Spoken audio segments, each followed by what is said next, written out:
So hello everyone, welcome to my channel study for you. So guys, आज के इस video में मैं आपको पहले क्लियर कर दूं, आज आपका कोई भी एमपी पुलिस कांस्टेबल का एग्जाम नहीं है। बस मैं ये वीडियो उन बच्चों के लिए लेकर आया हूं जिनका आगे आने वाले दिनों में जो है एमपी पुलिस कांस्टेबल का एग्जाम होने वाला है। तो जिस भी कैंडिडेट्स का आगे आने वाले दिनों में एमपी पुलिस कांस्टेबल का एग्जाम होने वाला है, तो मैं आपको 100% ये गारंटी देता हूँ कि आपके इस एग्जाम में जो है यहाँ से प्रश्न जरूर पूछे जाएंगे। तो वीडियो को जो है लास्ट तक जरूर देखिएगा। और आपसे रिक्वेस्ट करता हूँ, अभी तक आपने मेरे चैनल को अगर सब्सक्राइब नहीं किया है तो एमपी पुलिस कांस्टेबल एग्जाम से रिलेटेड पल पल की अपडेट के लिए जो है चैनल को सब्सक्राइब जरूर कर दीजिएगा। और बगल में ही आपको एक बेल आइकन यानी घंटे का निशान भी दिख रहा होगा, तो आप उसे भी जो है जरूर प्रेस कर दीजिएगा। तो चलिए वीडियो को स्टार्ट करते हैं। तो आज का जो आपका पहला क्वेश्चन है कि मध्य प्रदेश के किस जिले में जो है ना भीमबेटका की गुफाएं जो है कि आपका स्थित है। तो देखिए, भीमबेटका की गुफाओं की अगर मैं बात कर लूं तो ये जो आपका मध्य प्रदेश के जो है ना रायसेन जिले में स्थित है। तो ऑप्शन सी रायसेन आपका यहाँ पे करेक्ट आंसर होगा। इसके अलावा एग्जाम में एक प्रश्न पूछा जाता है कि ये जो आपका भीमबेटका है ना, ये किस वन्य जीव अभ्यारण्य में आपका स्थित है। तो देखिए, ये जो आपका भीमबेटका है ना, ये आपका रातापानी वन्य जीव अभ्यारण्य यानी विंध्य श्रेणी के दक्षिण किनारे के अंदर स्थित है। इसके अलावा मैं आपको बता दूं कि इसे आपका वर्ष 2003 में जो है ना आपके यूनेस्को के जो है विश्व धरोहर स्थल भी जो है आपका घोषित किया गया था। इसके अलावा एग्जाम में यहाँ से एक प्रश्न पूछा जाता है कि भीमबेटका की जो खोज है ना, ये किसके द्वारा और कब जो वो किया गया था। तो देखिए, भीमबेटका जो कि आपका एक पुरातात्विक स्थल है और इसकी जो खोज है ना, ये आपका 1957-58 में जो है वीएस वाकन-नकर, इनका नाम मैं आपको लिख देता हूँ, वीएस वाकन-नकर, ठीक है, इनके द्वारा जो है ना भीमबेटका की खोज जो है ये आपका 1957-58 में जो है ये आपका किया गया था। और ये जो आपका भीमबेटका है ना, ये आपका भारत और दुनिया का जो है सबसे पुराने चित्रों में से एक था। तो ये सारे फैक्ट जो आपको ध्यान में रखना है। नेक्स्ट क्वेश्चन आपका यहाँ पर है कि मध्य प्रदेश के जो है ना प्रथम निर्वाचित मुख्यमंत्री जो है ये आपके कौन थे। तो देखिए, मध्य प्रदेश के जो प्रथम निर्वाचित मुख्यमंत्री थे ना, ये आपके पंडित रविशंकर शुक्ल थे। और इन्होंने जो है आपका 1 नवंबर 1956 को जो आपका पुनर्गठित मध्य प्रदेश राज्य के जो है ना पहले मुख्यमंत्री के रूप में जो कि आपका पदभार जो वो ग्रहण किए थे। तो ऑप्शन बी पंडित रविशंकर शुक्ल आपका करेक्ट आंसर होगा।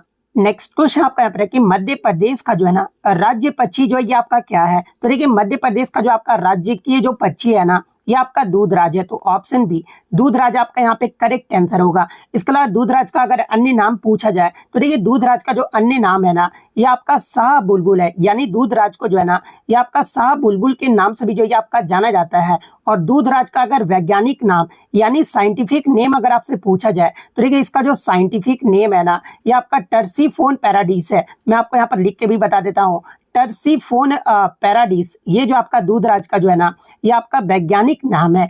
नेक्स्ट क्वेश्चन आपका यहाँ पर है, प्रसिद्ध व्यंग्यकार हरिशंकर परसाई का जो जन्म है ना, ये मध्य प्रदेश के किस स्थान पर जो ये आपका हुआ था। तो देखिए, हरिशंकर परसाई का जो जन्म है ना, ये आपके मध्य प्रदेश के जो है होशंगाबाद में हुआ था। तो ऑप्शन ए होशंगाबाद आपका करेक्ट आंसर होगा। नेक्स्ट क्वेश्चन आपका है कि मध्य प्रदेश का जो है ना सबसे बड़ा जिला क्षेत्रफल के अकॉर्डिंग जो है ना ये आपका कौन सा है। तो देखिए, क्षेत्रफल के अनुसार मध्य प्रदेश का जो सबसे बड़ा जिला है ना, ये आपका छिंदवाड़ा है। और ये जो आपका छिंदवाड़ा जिला है ना, ये आपका 11,815 वर्ग किलोमीटर के क्षेत्रफल में जो है ना ये आपका फैला हुआ है, जो कि आपका मध्य प्रदेश राज्य के जो है ना कुल क्षेत्रफल का लगभग आपका 3.85% है। तो ये फैक्ट भी आपको ध्यान में रखना है। इसके अलावा एग्जाम में प्रश्न पूछा जाता है कि ये जो आपका छिंदवाड़ा जिला है ना, ये किस पर्वतमाला में स्थित है। तो देखिए, ये जो आपका छिंदवाड़ा जो जिला है ना, ये आपके सतपुड़ा पर्वतमाला में स्थित है। तो ये फैक्ट भी आपको ध्यान में रखना है। नेक्स्ट क्वेश्चन आपका है कि मध्य प्रदेश का जो है ना सबसे छोटा जिला जो है क्षेत्रफल के अकॉर्डिंग जो है ना ये आपका कौन सा है। तो देखिए, क्षेत्रफल के अनुसार मध्य प्रदेश का जो सबसे छोटा जिला है ना, ये आपका निवाड़ी जिला है। और इसका कुल क्षेत्रफल अगर एग्जाम में पूछा जाए तो देखिए, निवाड़ी जिले का जो कुल क्षेत्रफल है ना, ये लगभग आपका 1170 वर्ग किलोमीटर है। और मैं आपको बता दूं कि ये जो आपका निवाड़ी जिला था ना, पहले आपका जो है टिकमगढ़ जिले का जो ये आपका हिस्सा था। और इसका गठन अगर पूछा जाए कि कब किया गया था, तो देखिए, इसका जो गठन है ना, ये आपका 1 अक्टूबर 2018 को जो है इसका गठन जो है आपका किया गया था। तो ऑप्शन बी निवाड़ी जिला आपका करेक्ट आंसर होगा। नेक्स्ट क्वेश्चन आपका है कि मध्य प्रदेश की जो है ना प्रथम महिला मुख्यमंत्री जो है ये आपका कौन रही थी? तो देखिए मैं आपको बता दूं कि मध्य प्रदेश की जो प्रथम महिला मुख्यमंत्री है ना, ये आपका सुश्री उमा भारती रही थी। और ये आपका किस पार्टी से आपका संबंधित थी? तो ये आपका बीजेपी यानी भारतीय जनता पार्टी से जो ये आपका संबंधित थी। और इन्होंने मुख्यमंत्री पद की जो शपथ है ना, ये कब ली थी अगर ये पूछा जाए तो ये आपका 8 दिसंबर वर्ष 2003 को जो है ना, ये मुख्यमंत्री पद की जो वो शपथ ली थी। इनका कार्यकाल अगर पूछा जाए तो देखिए इनका जो कार्यकाल है ना, ये आपका 2003 से लेकर जो है ये आपका अगस्त 2004 तक जो है ना, इनका कार्यकाल जो ये आपका रहा था। और मैं आपको बता दूं कि ये जो आपका मध्य प्रदेश की जो है ना, अब तक की जो है एकमात्र महिला मुख्यमंत्री है। तो ऑप्शन ए उमा भारती आपका करेक्ट आंसर होगा। नेक्स्ट आपका यहाँ पर क्वेश्चन है कि मध्य प्रदेश का जो है ना, आपका मतलब कि स्टेट एनिमल यानी राज्य पशु जो है ना, ये आपका कौन सा है? तो देखिए मध्य प्रदेश का जो आपका राजकीय पशु है ना, ये आपका बारहसिंगा है। और बारहसिंगा को ही जो है ना, ये आपके दलदली हिरन के नाम से भी जो ये आपका जाना जाता है। तो ऑप्शन में या तो आपका दलदली हिरन दिया रहेगा या फिर आपका बारहसिंगा जो वो दिया रहेगा। तो इन दोनों में से आपका जो भी दिया रहे तो ऑप्शन सी आपका यहाँ पे करेक्ट आंसर होगा। नेक्स्ट आपका यहाँ पर है कि मध्य प्रदेश का जो है ना, आपका स्टेट ट्री यानी राजकीय वृक्ष जो है ना, ये आपका कौन सा है? तो देखिए मध्य प्रदेश का जो आपका राजकीय वृक्ष है जो है ना, ये आपका बरगद है। और बरगद का अगर वैज्ञानिक नाम अगर पूछा जाए तो देखिए बरगद का जो वैज्ञानिक नाम होता है ना, ये आपका फाइकस बेंगालेसिस होता है। तो ये फैक्ट भी आप ध्यान में रखिएगा। और बरगद को मैं आपको बता दूं ना कि वर्ष आपका 1981 में जो है ये आपका मध्य प्रदेश का जो है ना, राजकीय वृक्ष जो है आपका घोषित किया गया था। तो ऑप्शन सी बरगद आपका करेक्ट आंसर होगा। नेक्स्ट आपका यहाँ पर है कि मध्य प्रदेश का आपका स्टेट फ्लावर यानी राजकीय फूल जो है ना, ये आपका कौन सा है? तो देखिए मध्य प्रदेश का जो आपका राजकीय फूल है ना, ये आपका सफेद लिली है, जिसे आपका मैडोना लिली के नाम से भी जो ये आपका जाना जाता है। और सफेद लिली का अगर वैज्ञानिक नाम अगर पूछा जाए ना, तो देखिए इसका जो वैज्ञानिक नाम होता है ना, ये आपका लिलियम कैंडिबम होता है। तो ये फैक्ट भी आप ध्यान में रखिएगा। तो ऑप्शन सी सफेद लिली आपका करेक्ट आंसर होगा। नेक्स्ट आपका क्वेश्चन यहाँ पर कि प्रसिद्ध शास्त्रीय गायक तानसेन का जो जन्म है ना, ये मध्य प्रदेश के जो है ये आपका किस स्थान पर जो है आपका हुआ था? तो देखिए मैं आपको बता दूं कि मतलब कि तानसेन का जो आपका जन्म है ना, ये आपके ग्वालियर के निकट ये जो आपका बेहट में हुआ था। तो ऑप्शन बी बेहट आपका यहाँ पे करेक्ट आंसर होगा। इसके अलावा एग्जाम में अगर पूछा जाए कि तानसेन का जो जन्म है ना, ये कब हुआ था? तो ये आपका 1506 में हुआ था। तो ये पॉइंट भी आप ध्यान में रखिएगा। और ये जो आपके तानसेन थे ना, यह मैं आपको बता दूं कि सम्राट अकबर के दरबार में जो है ये आपके 9 रत्न में से जो है एक थे। इनके अगर अगर मतलब ये किसके शिष्य थे अगर ये पूछा जाए तो देखिए ये जो आपके तानसेन थे ना, ये आपके स्वामी हरिदास के जो ये आपके शिष्य थे। तो ये फैक्ट भी आपको ध्यान में रखना है। तो ऑप्शन बी आपका करेक्ट आंसर होगा। नेक्स्ट आपका क्वेश्चन है कि प्रसिद्ध चित्रकार सैयद हैदर रजा का जो जन्म है ना, ये मध्य प्रदेश के जो है ये आपका किस स्थान पर जो है आपका हुआ था? तो देखिए सैयद हैदर रजा का जो जन्म है ना, ये मध्य प्रदेश के जो है मंडला में जो ये आपका हुआ था। तो ऑप्शन ए मंडला आपका यहाँ पे करेक्ट आंसर होगा। नेक्स्ट क्वेश्चन आपका यहाँ पर है कि कान्हा राष्ट्रीय उद्यान जो है ना, ये आपका मध्य प्रदेश के जो है ये आपका किस जिले में स्थित है? तो देखिए ये जो आपका कान्हा राष्ट्रीय उद्यान है ना, ये मध्य प्रदेश के जो है बालाघाट, मंडला और डिंडोरी जिले में जो ये आपका स्थित है। तो ऑप्शन डी उपयुक्त सभी यानी ऑल ऑफ द अबव आपका यहाँ पे करेक्ट आंसर होगा। इसके अलावा मैं आपको बता दूं कि ये जो आपका कान्हा राष्ट्रीय उद्यान है ना, ये मध्य प्रदेश का जो है सबसे बड़ा आपका राष्ट्रीय उद्यान भी है। तो ये पॉइंट भी आप ध्यान में रखिएगा। और कान्हा राष्ट्रीय उद्यान की अगर स्थापना के बारे में अगर पूछा जाए तो देखिए इसकी जो स्थापना है ना, ये आपका वर्ष 1955 में हुआ था। और वर्ष 1973 में जो है ना, कान्हा राष्ट्रीय उद्यान को जो है ये आपका टाइगर रिजर्व जो है आपका घोषित किया गया था। तो ये फैक्ट भी आपको ध्यान में रखना है। नेक्स्ट आपका क्वेश्चन है कि प्रसिद्ध साहित्यकार माखनलाल चतुर्वेदी का जो जन्म है ना, ये मध्य प्रदेश के जो है किस स्थान पर जो ये आपका हुआ था? तो देखिए माखनलाल चतुर्वेदी का जो जन्म है ना, ये आपका बाबई में हुआ था। तो ऑप्शन बी बाबई आपका करेक्ट आंसर होगा। नेक्स्ट क्वेश्चन आपका यहाँ पर कि ओंकारेश्वर जो है ना, मध्य प्रदेश के जो ये आपका किस जिले में स्थित है? तो देखिए ओंकारेश्वर की बात कर ले तो ये जो आपका एक हिंदू मंदिर है और ये जो आपका मध्य प्रदेश के जो है ना, ये आपका खंडवा जिले में स्थित है। तो ऑप्शन बी खंडवा जिला आपका यहाँ पे करेक्ट आंसर होगा। इसका एग्जाम में एक प्रश्न पूछा जाता है यहाँ पर कि जो आपका ओंकारेश्वर जो मंदिर है ना, ये आपका किस द्वीप पर जो ये आपका स्थित है? तो देखिए ये जो आपका ओंकारेश्वर जो मंदिर है ना, ये आपका नर्मदा नदी के बीच ये जो आपका मतलब किस तो ये आपका मंधाता, इसके अलावा आपका शिवपुरी नामक द्वीप पर जो है ना ये आपका स्थित है। तो ये फैक्ट भी आप ध्यान में रखिएगा। तो ऑप्शन बी खंडवा जिला आपका करेक्ट आंसर होगा। नेक्स्ट क्वेश्चन आपका यहाँ पर है कि मध्य प्रदेश का जो है ना सबसे पुराना राष्ट्रीय उद्यान जो ये आपका कौन सा है। तो देखिए मध्य प्रदेश का जो सबसे पुराना राष्ट्रीय उद्यान है ना ये आपका कान्हा राष्ट्रीय उद्यान है, जिसकी स्थापना मैंने आपको बता दिया था कि 1955 में जो है इसकी स्थापना जो है आपका किया गया था। बहुत सारे बच्चे मैं आपको बता दूं कि माधव राष्ट्रीय उद्यान को जो वो मार्क कराया जाते, तो मैं आपको बता दूं कि आपका गलत हो जाएगा, क्योंकि माधव राष्ट्रीय उद्यान का जो पहले नाम था ना, इसका जो पहले नाम था ये आपका शिवपुरी राष्ट्रीय उद्यान के रूप में इसकी स्थापना जो है ये आपका 1956 में जो है आपका किया गया था। और बाद में मैं आपको बता दूं कि 1958 में इसका नाम बदलकर जो है ना ये आपका माधव राष्ट्रीय उद्यान जो है आपका कर दिया गया था। तो ये आपको ध्यान में रखना है। तो ऑप्शन ए आपका करेक्ट आंसर होगा। इसके अलावा एग्जाम में अगर पूछा जाए कि भारत का सबसे पुराना राष्ट्रीय उद्यान कौन सा है, तो ये आपका जिम कॉर्बेट नेशनल पार्क है, और इसकी स्थापना जो है आपका कब हुआ था, तो आपका 1936 में हुआ था। और मतलब कि अगर बात कर ले कि जिम कॉर्बेट नेशनल पार्क जो है ना ये कहाँ पर स्थित है, तो ये आपका उत्तराखंड राज्य में स्थित है।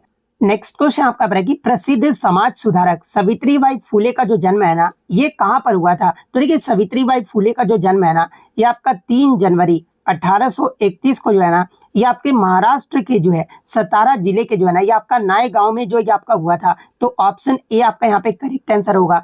इसके अलावा मैं आपको बता दूं कि सावित्रीबाई फुले जो है ना ये भारत की पहली महिला शिक्षिका और एक प्रसिद्ध समाज सुधारक भी रही थी। तो ये फैक्ट भी आपको ध्यान में रखना है। नेक्स्ट आपका क्वेश्चन यहाँ पे कि बांधवगढ़ जो राष्ट्रीय उद्यान है ना ये मध्य प्रदेश के जो है ये आपका किस जिले में स्थित है। तो देखिए ये जो आपका बांधवगढ़ राष्ट्रीय उद्यान है ना ये मध्य प्रदेश के जो है उमरिया जिले में स्थित है। तो ऑप्शन बी उमरिया आपका यहाँ पे करेक्ट आंसर होगा। इसके अलावा ये किसके लिए जाना जाता है अगर ये पूछा जाए, तो देखिए ये जो आपका बांधवगढ़ राष्ट्रीय उद्यान है ना ये आपका रॉयल बंगाल बाघों को जो है ना बड़ी आबादी के लिए जो ये आपका जाना जाता है। और बांधवगढ़ राष्ट्रीय उद्यान को जो है ना मैं आपको बता दूं कि वर्ष 1968 में जो है इसे आपका राष्ट्रीय उद्यान जो है आपका घोषित किया गया था। फिर आपका 1993 में जो है ना इसे आपका टाइगर रिजर्व जो है आपका बना दिया गया है। तो ये फैक्ट भी आपको ध्यान में रखना है। इसके अलावा अगर मतलब कि उद्यान की अगर मैं बात कर लूँ, तो देखिए ये जो आपका बाल पखराम राष्ट्रीय उद्यान के बारे में अगर पूछा जाता है, तो देखिए ये जो आपका बाल पखराम जो राष्ट्रीय उद्यान है ना ये आपका मेघालय राज्य में स्थित है। सिमलीपाल राष्ट्रीय उद्यान के बारे में अगर पूछा जाए तो ये आपका उड़ीसा राज्य में स्थित है। एवाकुलम राष्ट्रीय उद्यान के बारे में अगर पूछा जाए तो ये आपका केरल राज्य में स्थित है। बेतला राष्ट्रीय उद्यान के बारे में अगर पूछा जाए तो ये आपका झारखंड राज्य में स्थित है। इसके अलावा गुगामल राष्ट्रीय उद्यान के बारे में अगर पूछा जाए तो ये आपका महाराष्ट्र राज्य में स्थित है। तो ये फैक्ट भी आपको ध्यान में रखना है। नेक्स्ट आपका क्वेश्चन है कि प्रसिद्ध साहित्यकार गजानन माधव मुक्ति बोध का जो जन्म है ना ये मध्य प्रदेश के किस स्थान पर जो ये आपका हुआ था। तो देखिए गजानन माधव मुक्ति बोध का जो जन्म है ना ये मध्य प्रदेश के जो है ये आपका श्योपुर में हुआ था। तो ऑप्शन बी श्योपुर आपका यहाँ पे करेक्ट आंसर होगा। नेक्स्ट क्वेश्चन आपका है कि सांची का स्तूप जो है ना मध्य प्रदेश के जो है ये आपका किस जिले में स्थित है। तो देखिए सांची का जो स्तूप है ना ये मध्य प्रदेश के रायसेन जिले में स्थित है। तो ऑप्शन सी रायसेन आपका करेक्ट आंसर होगा। नेक्स्ट आपका यहाँ पर कि प्रसिद्ध क्रिकेटर नमन ओझा इनका जो संबंध है ना ये मध्य प्रदेश के किस शहर से है। तो देखिए नमन ओझा जो कि आपके एक विकेट कीपर बैट्समैन थे और इनका जो संबंध है ना ये आपका मध्य प्रदेश के जो है उज्जैन शहर से है। तो ऑप्शन डी उज्जैन आपका यहाँ पे करेक्ट आंसर होगा। नेक्स्ट क्वेश्चन आपका यहाँ पर कि प्रसिद्ध शास्त्रीय नृत्यांगना सितारा देवी का जो जन्म है ना ये कहाँ पर हुआ था। तो देखिए सितारा देवी का जो आपका जन्म है ना ये आपका कोलकाता में हुआ था। तो ऑप्शन ए कोलकाता आपका यहाँ पे करेक्ट आंसर होगा। नेक्स्ट क्वेश्चन आपका यहाँ पर है कि महेश्वर मध्य प्रदेश के जो है ना ये आपका किस जिले में स्थित है। तो देखिए अगर महेश्वर की बात कर ले तो ये जो आपका मध्य प्रदेश के जो है ना खरगोन जिले में स्थित है। तो ऑप्शन सी खरगोन आपका करेक्ट आंसर होगा। नेक्स्ट आपका यहाँ पर कि प्रसिद्ध साहित्यकार सुभद्रा कुमारी चौहान का जो जन्म है ना ये मध्य प्रदेश के जो है ये आपका किस स्थान पर हुआ था। तो ये सुभद्रा कुमारी चौहान का जो जन्म है ना ये मध्य प्रदेश के जो ये आपका जबलपुर में हुआ था। तो ऑप्शन ए जबलपुर आपका करेक्ट आंसर होगा। नेक्स्ट आपका यहाँ पर कि प्रसिद्ध चित्रकार जंगड़ सिंह श्याम का जो जन्म है ना ये मध्य प्रदेश के किस स्थान पर हुआ था। तो देखिए इनका जो जन्म है ना ये आपका पाटनगढ़ में हुआ था। तो ऑप्शन बी पाटनगढ़ आपका करेक्ट आंसर होगा। नेक्स्ट आपका क्वेश्चन यहाँ पर है कि पेंच राष्ट्रीय उद्यान जो है ना मध्य प्रदेश के किस जिले में स्थित है। तो देखिए ये जो आपका पेंच राष्ट्रीय उद्यान है ना ये मध्य प्रदेश के जो है छिंदवाड़ा और सिवनी जिले में स्थित है। तो option C both A and B आपका करेक्ट आंसर होगा। नेक्स्ट आपका क्वेश्चन यहाँ पर है कि निम्न में से कौन जो है ना मध्य प्रदेश राज्य निर्वाचन आयोग का जो है आयुक्त नहीं रहे हैं। इनमें से आपको ऑप्शन के अकॉर्डिंग जो आपको चूज करना है। तो देखिए, श्री गोपाल शरण शुक्ल ये तो आपके जो है निर्वाचन आयोग के आयुक्त रहे हैं। CR परशुराम भी रहे हैं। इसके अलावा अजीत रायजादा भी रहे हैं। लेकिन ये जो आपके श्री अवनी वैश्य है ना, ये आपके मध्य प्रदेश राज्य निर्वाचन आयोग के जो है ये आपके आयुक्त नहीं रहे हैं। तो इसमें आपका नहीं पूछा गया है, इसलिए ऑप्शन डी आपका करेक्ट आंसर होगा। नेक्स्ट आपका क्वेश्चन नंबर कि अमरकंटक मध्य प्रदेश के जो है ना ये आपका किस जिले में स्थित है। तो देखिए, ये जो आपका अमरकंटक है ना ये आपके मध्य प्रदेश के अनूपपुर जिले में स्थित है। तो ऑप्शन बी अनूपपुर आपका करेक्ट आंसर होगा। और देखिए, अमरकंटक से ही जो है ना ये आपका नर्मदा नदी और सोन नदी का उद्गम जो ये आपका होता है। तो ये फैक्ट भी आपको ध्यान में रखना है। नेक्स्ट क्वेश्चन आपका यहाँ पर कि प्रसिद्ध साहित्यकार बालकृष्ण शर्मा नवीन का जो जन्म है ना ये मध्य प्रदेश के जो है ये आपका किस स्थान पर हुआ था। तो देखिए, बालकृष्ण शर्मा नवीन का जो जन्म है ना ये मध्य प्रदेश के जो है शाजापुर में हुआ था। तो ऑप्शन बी आपका करेक्ट आंसर होगा। नेक्स्ट आपका क्वेश्चन यहाँ पर है कि पंचमढ़ी हिल स्टेशन जो है ना ये आपका मध्य प्रदेश के जो है किस जिले में स्थित है। तो देखिए, ये जो आपका पंचमढ़ी हिल स्टेशन है ना ये मध्य प्रदेश के जो है नर्मदापुरम जिले में स्थित है। तो ऑप्शन बी आपका करेक्ट आंसर होगा। नेक्स्ट आपका क्वेश्चन यहाँ पर है कि वित्त आयोग की सिफारिशों को जो है ना किस अनुसूची में जो है आपका शामिल किया जाता है। तो देखिए, वित्त आयोग की सिफारिशों को जो है ना ये आपके 7वीं अनुसूची में जो है आपका शामिल किया जाता है। तो ऑप्शन बी 7वीं अनुसूची आपका करेक्ट आंसर होगा।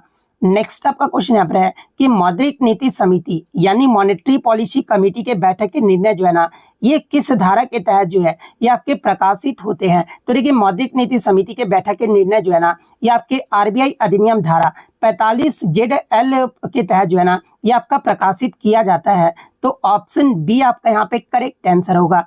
नेक्स्ट क्वेश्चन आपका है कि संविधान के अनुच्छेद 312 के तहत जो है ना अखिल भारतीय सेवाओं को जो है सृजन करने के लिए जो है किस बहुमत की जो है आपका आवश्यकता होती है। तो देखिए, इनके सृजन करने के लिए जो है ना ये आपका राज्यसभा में जो है ये आपके विशेष बहुमत की आवश्यकता होती है।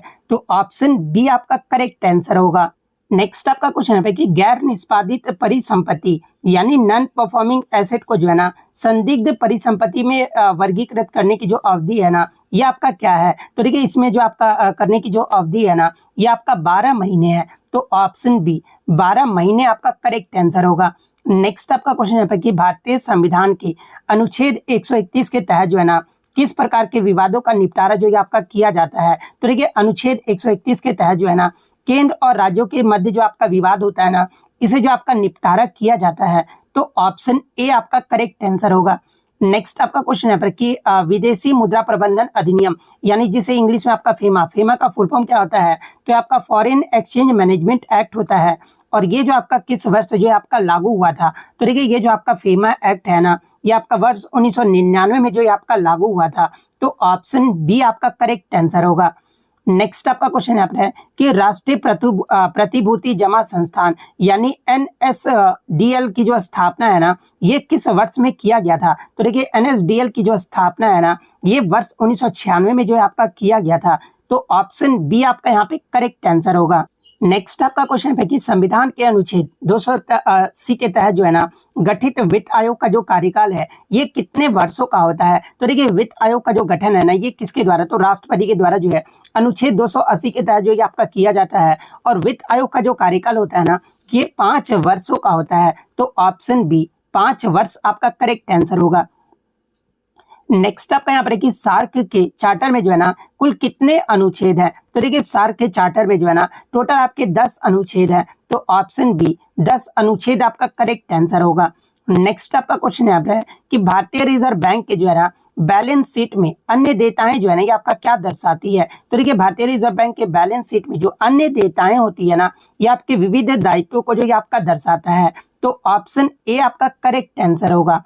नेक्स्ट आपका क्वेश्चन यहाँ पर है कि संविधान के अनुच्छेद 356 के तहत जो है ना राष्ट्रपति शासन की जो अधिकतम अवधि है ये आपका क्या होती है। तो देखिए, इसकी जो आपका अधिकतम जो अवधि होता है ना ये आपका 2 वर्ष होता है। तो ऑप्शन सी 2 वर्ष आपका करेक्ट आंसर होगा। सॉरी, यहाँ पे थोड़ा सुधार कर लीजिएगा। अनुच्छेद 356 के तहत जो है ना राष्ट्रपति शासन की जो अधिकतम अवधि है ना ये आपका 3 वर्ष होता है। मैंने यहाँ पे थोड़ा गलत बता दिया, ठीक है, 3 वर्ष से होता है। और ये जो आपका शुरुआत में जो है ना ये आपका 6 महीने के लिए जो ये आपका लागू होता है।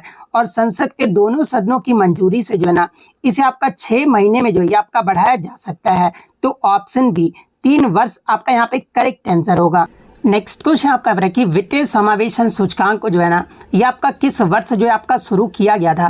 तो देखिए मैं आपको बता दूं कि भारतीय रिजर्व बैंक यानी आरबीआई के द्वारा जो है ना ये आपका वित्तीय समावेशन सूचकांक को जो है आधिकारिक तौर पर जो है ये आपका 17 अगस्त वर्ष 2021 को जो है ना ये आपका शुरू किया गया था। तो ऑप्शन बी 2021 आपका करेक्ट आंसर होगा।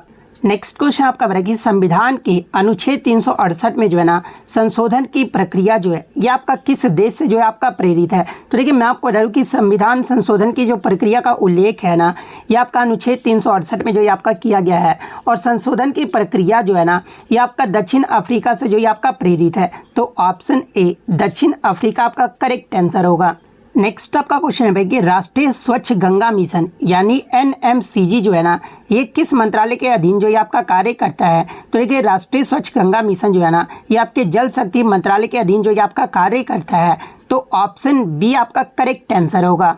नेक्स्ट क्वेश्चन आपका है कि मौद्रिक नीति समिति के जो है ना सदस्यों की कुल संख्या जो है ना ये आपका कितनी होती है। तो देखिए मौद्रिक नीति समिति में कुल आपके जो है ना ये आपके 6 सदस्य होते हैं, जिनमें 3 जो सदस्य होते हैं ना ये आपके भारतीय रिजर्व बैंक यानी आरबीआई से होते हैं और 3 जो होते हैं ना ये आपके केंद्र सरकार के द्वारा जो है ये आपके नियुक्त किए जाते हैं। तो ऑप्शन सी 6 आपका करेक्ट आंसर होगा। नेक्स्ट आपका क्वेश्चन है कि संविधान के अनुच्छेद 360 के तहत जो है ना ये आपका वित्तीय आपातकाल की जो अधिकतम अवधि है ये आपका क्या है। तो देखिए अनुच्छेद 360 के तहत जो ये आपका वित्तीय आपातकाल जो ये आपका लगाया जाता है और वित्तीय आपातकाल की जो है ना कोई भी आपका अधिकतम अवधि जो ये आपका नहीं होता है, यानी संसद के दोनों सदनों के द्वारा जो है ना अनुमोदन के बाद जो है इसे आपका अनिश्चित काल तक जो है आपका बढ़ाया जा सकता है जब तक कि इसे आपका रद्द न कर दिया जाए। तो इसलिए ऑप्शन बी जो आपका यहाँ पे करेक्ट आंसर होगा। नेक्स्ट क्वेश्चन आपका कि विदेशी मुद्रा भंडार में जो है ना एसडीआर का पूरा नाम जो ये आपका क्या होता है। तो देखिए फॉरेक्स रिजर्व में जो है एसडीआर का जो आपका पूरा नाम है ना सबसे पहले मैं आपको इंग्लिश में बता देता हूँ। देखिए इसका जो पूरा नाम है ना इंग्लिश में ये आपका स्पेशल ड्राइंग राइट्स होता है, यानी अगर हिंदी में बात कर ले तो ये आपका विशेष आहरण अधिकार होता है। तो ऑप्शन ए आपका करेक्ट आंसर होगा। और देखिए ये जो आपका एसडीआर है ना ये आपका एक अंतर्राष्ट्रीय मुद्रा कोष यानी आईएमएफ के द्वारा जो है बनाया गया एक अंतर्राष्ट्रीय आरक्षित संपत्ति है, जिसे सदस्य देशों के आधिकारिक भंडार को जो है ना ये पूरा करने के लिए जो ये आपका बनाया गया था। तो ये फैक्ट भी आपको ध्यान में रखना है। नेक्स्ट आपका क्वेश्चन है कि संविधान के अनुच्छेद 312 ए का जो संबंध है ना ये आपका किससे है। तो देखिए अनुच्छेद 312 ए का जो संबंध है ना ये आपके अखिल भारतीय सेवाओं के जो है संवर्गों के परिवर्तन से है। तो ऑप्शन ए आपका करेक्ट आंसर होगा। नेक्स्ट क्वेश्चन आपका है कि राष्ट्रीय प्रतिभूति बाजार नियामक यानी सेबी की जो स्थापना है ना ये किस वर्ष में जो ये आपका किया गया था। नेक्स्ट क्वेश्चन आपका यहाँ पर है कि राष्ट्रीय प्रतिभूति बाजार नियामक यानी सेबी की जो स्थापना है ना ये किस वर्ष में जो है आपका किया गया था। तो देखिए सेबी की जो स्थापना है ना ये आपका वर्ष 1988 में जो है भारत सरकार के एक प्रस्ताव के माध्यम से जो है ना एक गैर संवैधानिक निकाय के रूप में जो है इसकी स्थापना जो है आपका किया गया था। तो ऑप्शन बी 1988 आपका करेक्ट आंसर होगा। इसके अलावा एग्जाम में यहाँ से एक प्रश्न पूछा जाता है ना कि सेबी को जो है आपके स्वायत्ता या फिर वैधानिक यानी स्टैच्यूटरी निकाय का जो दर्जा है ना ये कब दिया गया था, ये पूछा जाता है। तो देखिए मैं आपको बता दूं कि 12 अप्रैल, यहाँ पे मैं आपको लिख देता हूँ डेट, 12 अप्रैल 1992 को जो है ना भारतीय संसद द्वारा पारित सेबी अधिनियम 1992 के प्रावधानों के अकॉर्डिंग जो है ना इसे आपका एक स्वायत्ता और वैधानिक यानी स्टैच्यूटरी निकाय का जो दर्जा है ना ये आपका दिया गया था। और 30 जनवरी 1992 से जो है आपका जो सेबी अधिनियम जो है ना ये आपका प्रभावी हुआ था। तो ये फैक्ट भी आपको ध्यान में रखना है। नेक्स्ट क्वेश्चन आपका है कि संविधान के अनुच्छेद 323 ए के तहत जो है ना किस प्रकार के न्यायाधिकरणों का गठन जो ये आपका किया जा सकता है। जहाँ पे ऑप्शन है आपका प्रशासनिक न्यायाधिकरण, सेकंड ऑप्शन है आपका कर न्यायाधिकरण, थर्ड ऑप्शन है आपका पर्यावरण न्यायाधिकरण और फोर्थ ऑप्शन है ये आपका सेवा न्यायाधिकरण। तो देखिए ये जो आपका आज का लास्ट क्वेश्चन है, अगर इसका जवाब आपको पता है तो आप कमेंट बॉक्स में जो है इसका जवाब जो है जरूर उत्तर दीजिएगा। तो अगर वीडियो पसंद आई हो तो वीडियो को जो है लाइक ज़रूर कर दीजिएगा और इसी तरह MP पुलिस से रिलेटेड पल पल की अपडेट पाने के लिए जो है ना चैनल को सब्सक्राइब जरूर कर दीजिएगा। तो मिलते हैं नेक्स्ट वीडियो में, तब तक thank you, all the best.